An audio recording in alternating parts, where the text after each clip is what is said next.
नाज़रीन, रुपया पैसा में आपको खुशामदीद कहते हैं। मैं हूं अली नासिर। कल एक खबर मेरे नज़र से गुजरी। FBR ये कहती है कि पाकिस्तान में 1% लोग भी टैक्स नहीं देते। मैं ये पूछना चाहता हूं FBR वालों से कि ये बताएं, क्या इसहाक डार साहब ने ये नहीं कहा था कि हमारे मुल्क की शायद 50%, शायद 60% से ज़्यादा आबादी गुर्बत की लकीर से नीचे है? तो शायद FBR वाले ये वाकिफ नहीं हैं कि हमारे यहाँ अक्सरियती आबादी पाकिस्तान की सबसिस्टेंस लेवल से भी नीचे जिंदगी जीती है और उससे भी इनडायरेक्ट टैक्सेस लिए जाते हैं, यानी कि बिला वास्ता टैक्सेस लिए जाते हैं GST की सूरत में और दीगर मद की सूरत में। लेकिन उनका जिक्र आपने इन 1% में नहीं किया, क्योंकि हर सतह के ऊपर हर शख्स किसी ना किसी सूरत में टैक्स जरूर दे रहा है। तो सबसे पहले यह वजाहत कर लें, FBR वाले बाबू AC वाले ऑफिस में बैठकर रिलैक्स टिंटेड ग्लास में इस्लामाबाद में खिड़की से बाहर देखते हुए दुनिया बड़ी हसीन लगेगी, इतनी हसीन है नहीं। फिर सुने, इसके बाद पाकिस्तान की आधी से ज्यादा आबादी खवातीन पर मुश्तमिल है। FBR वालों सुनो मेरी बात, ये इस तरह के जो आप लोग बयान दे देते हो ना ऑफ दी कफ, सुने जरा बात।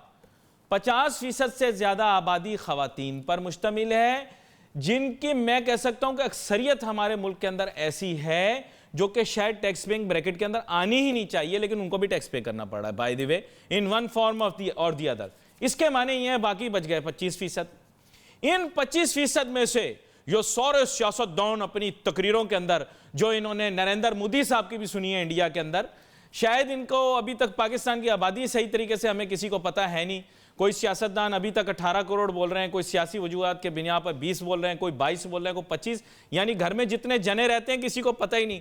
मेरे घर कोई आए, कोई पूछे तुम्हारे घर में कितने लोग हैं, मैं कहूँ जी पता नहीं, शायद 18, शायद 20, शायद 22, शायद 25। तो ये अनोखा मुल्क पाकिस्तान, जहां पर आबादी ही नहीं पता अभी तक, और बहुत सारी सियासी जमातें इस चीज को कंटेस्ट कर रही हैं कि आबादी ठीक नहीं, लेकिन फिर भी 65% कहते हैं यूथ है।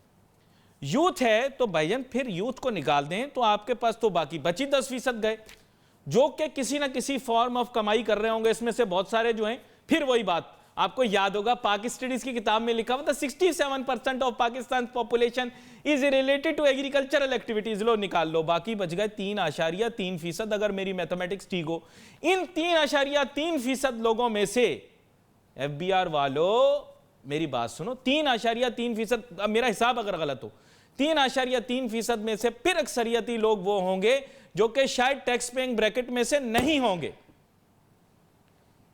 आप हमेशा इंडिया के साथ कंपैरिजन कर लेते हो कि जी 4% जो है वो इंडिया कर रहा है, तो फिर पाकिस्तान ने आजादी क्यों ली अगर हम लोग जो है हर चीज के अंदर इंडिया को अपनी मिसाल रखेंगे? Abdullah Yusuf साहब is going to join us. He is a former chairman of the FPR during his time of reforms. इनको बड़ा अप्रिशिएट किया जाता है। अब्दुल्ला यूसुफ साहब को वेलकम करता हूं सर आपको शो में। जी थैंक यू। अब्दुल्ला यूसुफ साहब बड़ी बेचैनी होती, बड़ी परेशानी होती है। शायद बहुत सारे लोग FBR के अंदर मेरी बात को नापसंद भी करते हैं, कुछ लोग पसंद भी करते हैं। आपका दौर अच्छा रहा, लोग आपको आज तक याद करते हैं, तारीफ करते हैं। सर FBR में पॉलिसी को सामने रखकर पॉलिसी मेकर्स जो हैं, they also need to be humane, understanding, and the target should not only be the revenue target, it should be ease of paying taxes. इसके बारे में भी थोड़ा सा हमें बताएं। अब देखें, बात ये है कि मैं ये कहता हूँ कि आपको अगर पूरी जो आपकी इकोनॉमी की पोजीशन है उसको देखा जाए ना, तो उसके लिए definitely we need to have much more revenue than whatever we are able to collect today. अब उसके लिए आपको बेसिकली जो करना है, जो चाहिए और रिक्वायरमेंट बनती है कि आपने इन्वेस्टर को अट्रैक्ट करना है, उसको फैसिलिटेट करना है, ताकि चाहे वो लोकल इन्वेस्टर हो चाहे वो फॉरेन इन्वेस्टर हो। अब आपका इन्वेस्टर अगर आके इन्वेस्ट करता है तो उससे फिर आपकी जो इकोनॉमी की ग्रोथ है ना वो आती है, और जब वो आएगी तो आपकी वो जो रेवेन्यू वाली बात है ना, अब वो बात ये है कि एक तरफ तो हमारा जो भी इन्वेस्टर जो कि पूरा प्रॉपर और डॉक्यूमेंटेड है उसको आपने टैक्स नेट में लिया हुआ है, और वो मजीद आ जाएगा जब आपकी री इन्वेस्टमेंट्स आती हैं एक्सेट्रा। लेकिन एक अभी जो हमारा प्रॉब्लम है ना बहुत बड़ा, वो है हमारी cash economy, non documented economy, जिसकी वजह से people are able to get away और वो इवेट कर रहे हैं, टैक्सेस को अवॉइड कर रहे हैं वगैरह। अब उसका जो सोल्यूशन है इन माय व्यू वो ये है, which we have to really look at seriously and focus on it, वो है सिस्टमेटाइजेशन थ्रू ऑटोमेशन। आपका CNIC नंबर जो है that is your sole identifier, उसकी बेसिस पे आपकी जितनी थर्ड पार्टी सोर्सेज की एक्टिविटीज है ना, उनके जो सोर्सेज हैं उधर से आपको इंफॉर्मेशन लेनी होगी, और इस इंफॉर्मेशन को आपने जब पूरी तरह से कलेक्ट कर लेना है तो फिर आप उसको कन्फ्रंट करते हो, जो आपका पोटेंशियल टैक्स पेयर है, जो अभी आपका टैक्स पेयर नहीं है, तो फिर ही कैन नॉट डिनाई। ठीक है, तो अब उसको फिर आपने जब अगर इफेक्टिवली देख लिया या कर लिया तो उससे फिर आपकी जो टैक्स पेयर बेस है ना उसमें सब्सटेंशियल इजाफा आना चाहिए। अच्छा अब्दुल्ला यूसुफ साहब, मैं थोड़ा सा रिवाइंड करके जाता हूं आपके दौर के अंदर, मैं बताता हूं किस वजह से आप ज्यादा मकबूल है। Number 1, you were N out from the system, you were not a ranker, people appreciated the fact. Secondly, आपने अंडरस्टैंड किया कि इकोनॉमिक ग्रोथ तभी मुमकिन होगी जब सहल होंगी पॉलिसियां, आसानियां पैदा की जाएंगी टैक्स पेयर्स के लिए, और फिर डिस्क्रेशनरी पावर्स को रिड्यूस किया जाए। इकोनॉमिक ग्रोथ जो थी वो तब हो भी रही थी, फायदा रहा, लोगों को आपका रवैया भी अंडरस्टैंडिंग लगा, since you are very cooperative and you had the same values. आपके ख्याल से क्या आज वही वैल्यूज और उसी सिस्टम को आगे ले जाने के लिए थिंकिंग मौजूद है? एक बेसिक सी बात आपने कही कि इकोनॉमी के अंदर ग्रोथ आएगी तो रेवेन्यू में ग्रोथ आएगी, मैं तो पॉलिसीज को इस तरह से ओरिएंटेशन होते देख नहीं रहा। अनफॉर्चुनेटली हमारा इस वक्त बहुत बड़ा क्रिटिकल प्रॉब्लम्स अभी चल रहे हैं हमारे from the economies point of view, और उसके लिए ये बहुत ही अहम एक्शन रिक्वायर्ड जो है ना, it is very very important and we have to really focus on this. और जैसे मैंने कहा कि एक तरफ आपने इन्वेस्टर को फैसिलिटेट करना है ताकि वो आपके लिए जितनी और ज्यादा इन्वेस्टमेंट कर सकता है वो लाए और करे, और फिर उसमें because we are suppose to be the sleeping partner actually, जिसमें से वो प्रॉफिट कमाएगा तो उसका एक शेयर जो है वो तो हमें मिलना है ना। अच्छा, एक चीज अब्दुल्ला यूसुफ साहब मैं और मेंशन करता चलूं कि आपके दौर के अंदर क्या था कि एडमिनिस्ट्रेटिवली भी आप मुख्तलिफ अंदाज में मैनेज किया करते थे। All the time FBI officers जो थे वो कंसर्न रहते थे अपनी परफॉर्मेंस के बारे में। मुझे याद है बहुत ज्यादा आप किसी को इधर उधर करते रहते थे ताकि लोग जो हैं वो हर वक्त मतलब कॉशियस रहें अपने एक्शंस के बारे में। अब शायद उस तरह का नहीं रहा रवैया, लोग मतलब ये कि शायद ये नया किस्म का स्टाइल हो, लेकिन उस दौर में मुझे याद है कि लोगों को आप हर वक्त आगे पीछे करते रहते थे। देखें, बात ये है कि you have to have the right person for the right job, और उसको डिलीवर करना होगा हर हालत में। That is also a very important requirement, और उसके लिए यही होता है कि आपको एडमिनिस्टर करना होता है।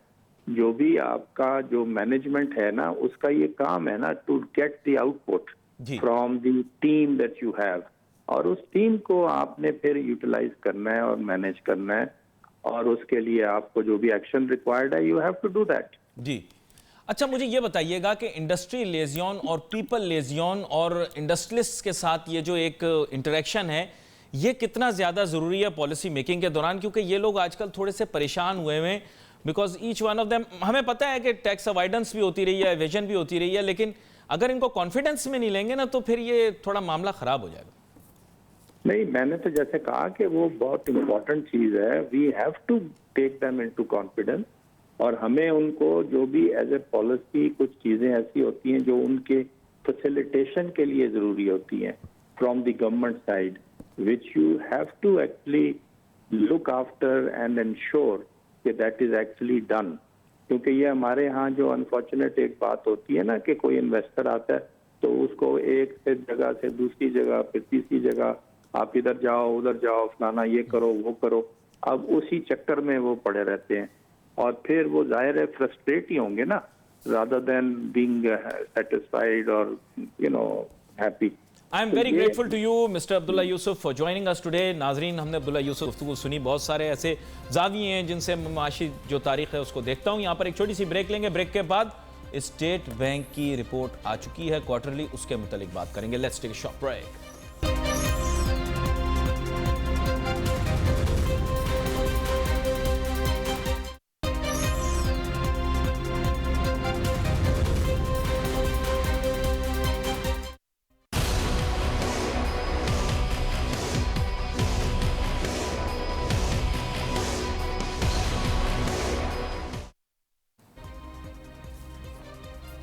नाज़रीन welcome back after the break. गुफ्तगू हमारी जारी है। अब हम बात करेंगे जनाब स्टेट बैंक की फर्स्ट क्वार्टरली रिपोर्ट जो कि स्टेट ऑफ द इकोनॉमी के मुतालिक है। ये फर्स्ट क्वार्टरली रिपोर्ट के माने ये हैं कि इसका एक हिस्सा जो है वो इस मौजूदा पीटीआई की गवर्नमेंट के अंदर आएगा और एक हिस्सा जो है वो निगरान हुकूमत के दौर में आएगा। तो तकरीबन आप ऐसा समझ लें कि 1.5 महीना मोर और लेस या अराउंड जो है वो इस हुकूमत का दौर उसमें से काउंट होगा। 3 महीने ही होते हैं, उसमें से let's say half and half अगर उसको अंडरस्टैंड करने के लिए करें। और इसके अंदर वजाहत से क्या चीज़ें लिखी हुई हैं। सबसे पहले तो हमें अंडरस्टैंड करना है कि इसके अंदर एक चीज़ ये लिखी हुई है जनाबे वाला कि 6.2% का जो अपने लिए टारगेट सेट किया है रियल जीडीपी का, जिसके माने ये महंगाई निकाल के, इन्फ्लेशन निकाल के ग्रोथ, जीडीपी ग्रोथ का वो अचीव नहीं हो सकता। ये कह रहे हैं, स्टेट बैंक वाले कह रहे हैं, मैं नहीं कह रहा। और अगर आप देखें तो ये बड़ी वजाहत के साथ अंग्रेजी में जो लिखा हुआ है, according to the report the 6.2% target for real GDP growth seems unachievable. अब जनाबे वाला अब आपको पता लग गया। अब बात यह है कि पिछली हुकूमत ने जो सेट किया था या वो गलत होगा या अब जो ये अचीव करने निकले वो गलत होगा। दोनों सूरतों के अंदर ये लोग स्टेट बैंक वाले शायद खुद भी जिम्मेदार होंगे अगर माजी के अंदर इन्होंने एंडोर्स किया होगा जीडीपी ग्रोथ रेट को, क्योंकि ऐसे वैसे दुनिया में होता रहता है, कंसिस्टेंट स्ट्रेट लाइन में कुछ भी नहीं होता। अगर पिछली हुकूमत ने 6.2% टारगेट दिया था तो स्टेट बैंक को भी इसकी इस्लाह करके फौरन बता देना चाहिए था कि भाई ये जो टारगेट दिया ये पूरा होने का नहीं है, दुनिया के हालात ऐसे नहीं है, ना पाकिस्तान की मईशत के हालात ऐसे, और हो सकता है नवाज शरीफ साहब की हुकूमत भी जा रही है, लेकिन ना वहाँ तो सोचा नहीं। स्टेट बैंक वाले खुद मावरा हो जाते हैं। 2 इदारे पाकिस्तान के अंदर बड़े ही प्यारे हैं हमारे यहाँ, ब्यूरो ऑफ स्टैटिस्टिक्स और स्टेट बैंक ऑफ पाकिस्तान। वाह वाह वाह वाह। जब चाह मौसम की, वही बिल्कुल जैसे महकमा मौसमियात वाली खबरें होती हैं इनकी। जिस दिन महकमा मौसमियात कहती है बारिश होनी है उस दिन बारिश ही नहीं होती, और जिस दिन कहती है कि आज सूरज चमकेगा उस दिन बारिश हो जाती है। तो ये बेसिकली ये महकमा मौसमियात का इदारा इनके साथ जोड़ देना चाहिए। State bank of Pakistan, bureau of statistics और महकमा मौसमियात, तीनों का दफ्तर एक ही बिल्डिंग में बना दें, क्योंकि इनकी पेशन गोइयां जो होती हैं वो आगे समझ तो आप गए होंगे। अच्छा, इसके बाद क्या लिखा हुआ ये सुने। बोल रहे क्रॉप यील्ड जो है ये सफर करेगी due to subdued fertilizer offtake, क्योंकि कीमत बढ़ गई यूरिया और डैप की। वाह वाह वाह वाह, वेरी गुड। तो इसके माने ये हैं कि हमारे यहाँ जो हमने टारगेट रखा है एग्रीकल्चरल ग्रोथ का वो भी अचीव नहीं होगा। साथ साथ इन्होंने ये चीज भी बता दी कि लार्ज स्केल मैन्युफैक्चरिंग जो है वो भी जो है सुकड़ गई, कॉन्ट्रैक्ट हो गई बाय 1.7%। इसमें जैसे मैंने बताया आधा हिस्सा पीटीआई का, उनको ब्लेम नहीं कर सकते पीटीआई वालों को, क्योंकि वो तो अभी हुकूमत में आई थे। असद उमर साहब को तो आज तक हम ब्लेम नहीं कर सकते, क्योंकि उनको तो पता ही नहीं लगता किस दिन डॉलर बढ़ गया, उनको तो टीवी से पता लगता है। और यही चीज मैं बार बार फवाद चौधरी साहब को बताता रहता हूं कि फवाद साहब, टीवी का और मीडिया का बड़ा फायदा है। हम लोग खबरें देते हैं ताकि फाइनेंस मिनिस्टर को पता लगे कि क्या हो रहा है दुनिया के अंदर। ये बड़े फायदेमंद है। आप हमें कहते हैं कि हम सेवियर हैं, क्लाइंट हैं, आप सेवियर क्लाइंट हमें ना सोचें, आप हमें इन्फॉर्मर समझें। और आपको मैं बता दूं, अगर मीडिया ना होता तो आपको तो पता ही ना लगता डॉलर महंगा हो गया।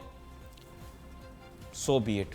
लोगों मेरी बातें थोड़ी कड़वी लगती हैं, सच अमूमन कड़वा होता है, क्या करें। इसके आगे सुने, यहां खत्म नहीं हुआ। अब बोलते हैं the report highlighted that with the underlying inflationary pressure, यानी महंगाई का दबाव remaining strong and the twin deficit staying elevated levels. वो एलेबोरेट करना चाहिए था कि maybe they are referring to trade deficit and current account deficit.